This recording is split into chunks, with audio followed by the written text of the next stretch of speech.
Mais um técnico demitido no futebol brasileiro. Bom, nenhuma novidade por aí. 3 times cariocas trocaram de treinador no último mês. A novidade do time cruzmaltino fica por conta do novo técnico ser apenas o segundo português na história do clube de origem lusitana. O novo treinador estreou no dia 21 de outubro. De lá para cá já são 8 jogos, sendo 2 vitórias, 5 empates e 2 derrotas, além da classificação para as oitavas da Sul-Americana. O repórter Lucas Pedrosa explica as características do novo comandante cruzmaltino e fala sobre a perspectiva do trabalho dele no clube. Eu acho que o início de trabalho dele, ele teve uma dificuldade maior, até porque o Vasco vinha de uma fase muito ruim.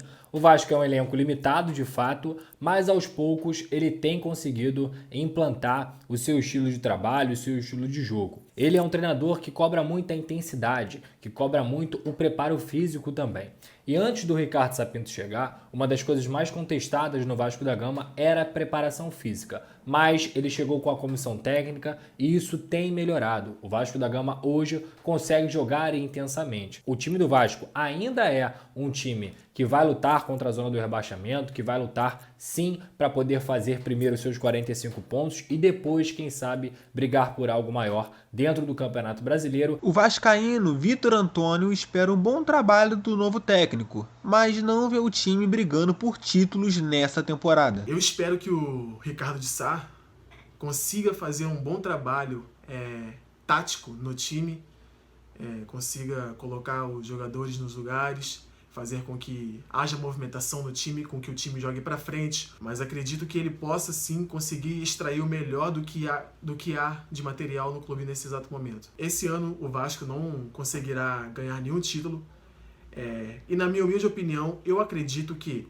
ele consiga, no máximo, uma vaga para pré-Libertadores. Mas, na realidade, tirando a minha opinião e falando da realidade nesse momento, eu creio que o Vasco vai brigar pelo meio de tabela, ali para 10º, 12º, 13º, ou, infelizmente, o que não é uma realidade que está longe, está batendo na porta do clube nesse exato momento, vai brigar para não cair, para não ficar em 18º, 17º, brigando para ficar em 15º ou 16º. Ele ainda opina sobre os problemas internos do clube nesse momento de dificuldade. Eu acho que o Vasco esse ano está muito defasado, muito prejudicado, não só pelo futebol que tem apresentado, que é muito abaixo da média, nem por fatores extra-clube, como é o caso da pandemia, que trouxe muitos desfalques para o time, mas pela situação que está acontecendo dentro do clube nesse exato momento, principalmente pela situação política. Por exemplo, nesse exato momento, o Vasco tem 3 presidentes. Toda essa situação, esse imbróglio político do clube afeta os jogadores, afeta o técnico, a comissão técnica, tudo. E reflete dentro de campo e nos resultados. A expectativa do torcedor Gabriel Rodrigues também é de melhor ofensiva e ele analisa o elenco com um pouco mais de otimismo. Minimamente o que eu espero dele é que ele evolua, faça o time evoluir, principalmente no aspecto ofensivo. Acho que o time precisa de mais repertório ofensivo, porque, na minha opinião, o Vasco tem, depois do Flamengo, o melhor elenco dos 4 grandes do Rio de Janeiro. Eu acredito que o Vasco pode conseguir o título da Copa Sul-Americana. Acho que é um torneio bem acessível para os parâmetros que o elenco do Vasco pode oferecer.